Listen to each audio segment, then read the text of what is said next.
بسم اللہ الرحمن الرحیم نحمدہ و نصلی علی رسولہ الکریم اما بعد۔ حضرت انس رضی اللہ تعالی عنہ سے روایت ہے کہ رسول اللہ صلی اللہ علیہ وآلہ وسلم کا یہ طریقہ تھا کہ جب سردی ہوتی تو آپ صلی اللہ علیہ وسلم جمعہ کی نماز جلدی ادا کرتے، یعنی زوال کے بعد ظہر کا جو وقت ہوتا ہے تو جمعے کا جلدی ادا کرتے، اور جب گرمی کی شدت ہوتی تو حضور اکرم صلی اللہ علیہ وآلہ وسلم اس شدت کو ٹھنڈا ہونے کا انتظار کرتے ہوئے جمعہ کی نماز کو دیر سے ادا کیا کرتے تھے۔ میں یہاں پر گرمیوں میں جمعہ کا ٹائم 2 بجے کا رکھا ہوا تھا۔ گزشتہ سال سردیوں میں 1:45 کیا تھا، لیکن ساری سردیوں میں نمازیوں کی تعداد کم ہو گئی۔ اس سال بھی 1:45 کیا، 2-3 جمعے جب دیکھا کہ تعداد کم ہے تو محسوس کیا کہ باقی مسجدوں میں چونکہ 1:30 بجے جمعہ ہو جاتا ہے تو لوگ اس انتظار میں ہوتے ہیں کہ چلو کہیں جمعہ لیٹ ہو، تو اس لیے لوگ پھر جامع مسجد میں آ جاتے ہیں۔ تو پھر میں نے آپ سے جمعے کے احباب سے مشورہ کر کے جمعہ کا سردیوں میں بھی ٹائم 2 بجے رکھ دیا تھا۔ تو اس میں حرج والی بات کوئی نہیں ہوتی، ویسے معمول یہ ہے کہ سر جلدی پڑھنی چاہیے، لیکن اگر لوگ دوسری مسجدوں سے رہ جائیں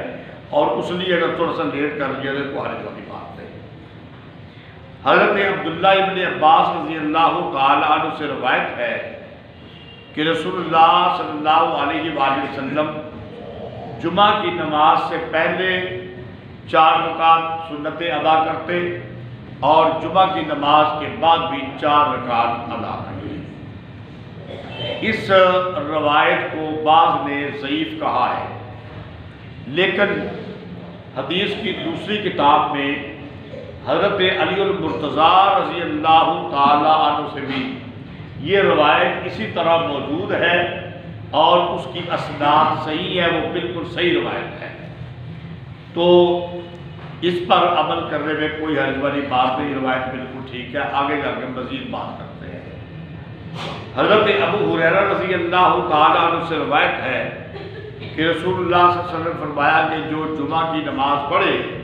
اس کو چاہیے کہ اس کے بعد 4 رکعت اور پڑھے، یعنی سنت ہے۔ حضرت عبداللہ بن عمر رضی اللہ تعالی عنہ سے روایت ہے کہ رسول اللہ صلی اللہ علیہ وسلم جمعہ کی نماز پڑھانے کے بعد گھر جا کر 2 رکعت ادا کیا کرتے تھے۔ چوتھی روایت حضرت عبداللہ بن ترمذی شریف کی روایت ہے، بن عمر رضی اللہ تعالی عنہ جمعہ کے دن جمعہ کی نماز کے بعد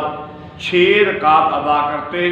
پہلے 4 رکعت پھر 2 رکعت۔ اب ان ساری حدیثوں کو ملا لیا جائے تو 2 کا تذکرہ بھی آ گیا جمعے کے بعد، 4 کا تذکرہ بھی آ گیا اور 6 کا تذکرہ بھی آ گیا۔ تو اس لیے علماء کرام نے لکھا ہے راجح اور بہتر اور اعلیٰ بات تو یہ ہے کہ بندہ 6 پہ عمل کرے، فرضوں کے بعد پہلے 4 پڑھے پھر 2 پڑھے، یہ زیادہ بہتر طریقہ ہے۔ پہلے 2 پڑھنے بعد میں 4 پڑھنے، یہ بھی ٹھیک ہے، لیکن اعلیٰ اور بہتر بات یہ ہے کہ 6 پڑھے، لیکن اگر 4 پڑھ لے پھر بھی کوئی حرج نہیں، اور اگر 2 پڑھ لے پھر بھی کوئی حرج نہیں، کیونکہ روایات کو سب کو ملانے سے یہ معلوم ہو گیا کہ آپ نے 2 بھی پڑھی ہے، 4 کا بھی عمل موجود ہے اور 6 کا بھی عمل۔ تو جب ساری روایات ملتی ہیں تو ظاہری بات ہے کہ 6 میں ثواب زیادہ ہے، اس لیے علماء کرام فتویٰ اسی پر دیتے ہیں، یہ مسئلہ بیان کرتے ہوتے ہیں کہ 6 ہی پڑھا کرو، لیکن بعض وقت بندے کی مجبوری بھی ہوتی ہے، ضرورت بھی ہوتی ہے، تو 4 بھی پڑھ لے گا تو پھر بھی کوئی حرج نہیں، 2 بھی پڑھ لے گا۔ اللہ تعالیٰ سے دعا ہے اللہ ہمیں زیادہ سے زیادہ پڑھنے کی توفیق عطا فرمائے۔ وما علینا